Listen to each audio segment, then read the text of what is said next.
Linda Spence, 13 Days of Hell in Glasgow Shadows. During the time that Linda Spence was only 27 years old, her life took a turn that would stun Scotland and eventually resonate far beyond the country's borders. From the outside, she appeared to be the epitome of success. She was polished, had poise, and was rich. While working as a financial advisor in Glasgow, she established a name for herself as an entrepreneur who is driven to achieve success. She was the proprietor of a mortgage and real estate business that catered to customers who were looking for luxury and long-term stability. Her days were packed with meetings held in opulent hotels, the sound of champagne glasses being clinked, designer outfits, and cars that were on the cutting edge of fashion. She projected confidence and financial expertise to her contemporaries, as well as all of her clients. There was, however, a distinct reality lurking under the sparkling surface, one that was characterized by desperation, dishonesty, and a developing web of lies. Despite the fact that she was struggling to pay off significant debts, Linda grew obsessed with maintaining the appearance of her riches and prestige. In the midst of her financial crisis, she resorted to deception.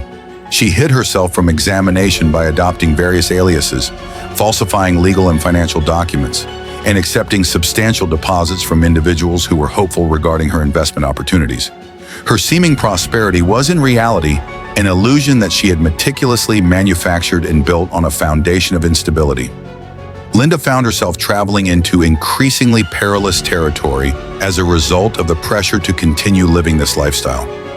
The scheme that she was involved in was particularly brazen because it guaranteed a return of £3.2 million on an investment of £85,000 in what she claimed were genuine Danish bonds. She became involved in sophisticated scams.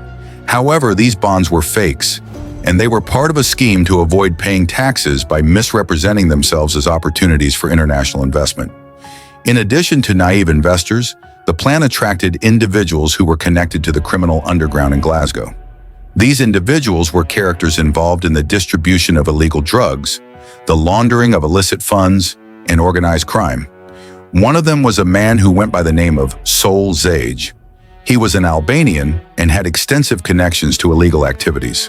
The decision that Linda made to become an informant for the Scottish Crime and Drug Enforcement Agency made the already dangerous situation that she was living in even more challenging. The threat that was hanging over her was only exacerbated. It was through her affiliation with Tony Kelly, a known contact in her ever-expanding network, that Linda was introduced to two men who would finally decide her fate: Colin Coates and Philip Wade. Both of these men's decisions would ultimately determine Linda's fate. In the past, Coates had a bright career ahead of him as a computer engineer with experience in the aviation and banking industries. However, his promising future was destroyed by his substance usage and his violent attitude. The fall from grace that he experienced drove him into the world of organized crime, where resentment and a desire for control were his guiding principles. Wade's relationship with Linda was one that was more personal. It was during his time behind bars that he had entrusted her with funds that were supposed to be used for his family. The faith that he had placed in them was breached, and his anger evolved into something more sinister, a thirst for vengeance. Not only did Linda represent a financial loss for both of the guys, but she was also seen as an adversary by others. They were under the impression that she had taken that which was properly theirs and deceived them. Their common grievances served as the impetus for a gloomy alliance. They were motivated by avarice, betrayal, and wrath, and they made up their minds to regain what they believed Linda had stolen, regardless of the tactics that were required. For Linda Spence, the walls had begun to close in by the beginning of 2011. Law enforcement authorities, organizations that collect debts, and criminal associates were all circling the area. Her company was experiencing a decline. By this point, her deceptions were starting to catch up with her. During the month of April in Glasgow, as she was strolling around the streets of the city, Colin Coates and Philip Wade initiated their relationship. With terrifying accuracy, they were able to capture her and coerce her into entering a van that was waiting for her. No one was present when she was kidnapped. Nobody stepped in to help. The beginning of a terrifying ordeal that would last for almost 2 weeks was the moment that this nightmare began. In order to get Linda away from the hustle and bustle of Glasgow, she was brought to a flat in West Kilbride. A room that was desolate and secluded had been set up in the attic of this typical apartment building. The attic had been made into a temporary prison, and it had been deprived of any elements of warmth or comfort. She had her arms and waist immobilized, and she was strapped securely to a leather chair with medical tape while she was restrained. 2 additional guys were standing guard around the clock, making certain that she was unable to flee or bring anyone's attention to the predicament she was in. Over the course of the subsequent 13 days, the victim was subjected to a cruel and unrelenting cycle of torture. A torture kit that contained garden loppers, surgical tape, and a golf club was brought back by Coates and Wade on a daily basis. This collection of malicious implements was referred to as a torture kit. Their objective was to coerce Linda into divulging the information that they suspected she was concealing, which included the location of any money that was still at her disposal, passwords, account information, and anything else that they could use to recoup what they claimed she owed them. The torturous treatment was both methodical and brutal. The scars that were left behind by Linda's burns were the result of a hot iron. Her bones were fractured, and her spirit was crushed as a result of the numerous beatings she received with the golf club. She was subjected to one of the most heinous acts of violence, which consisted of severing her fingers and shattering her toes.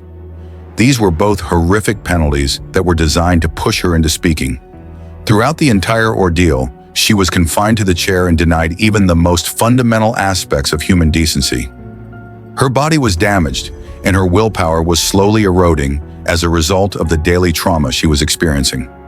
She was obliged to relieve herself where she sat.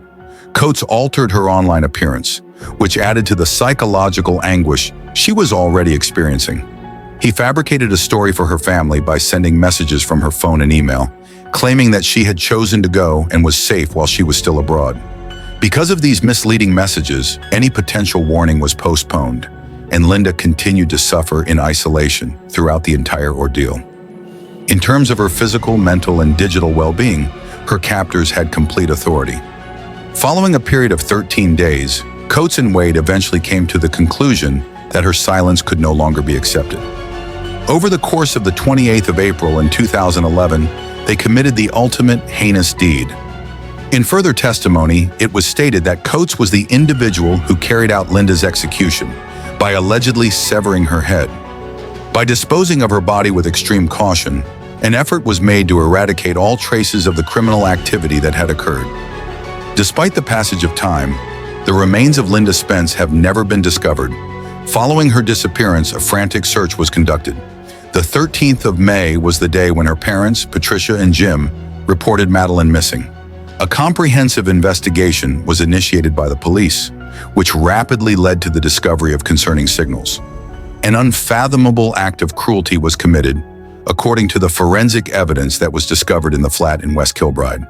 This evidence included blood traces, fingerprints, and data that was obtained from Linda's electronic devices.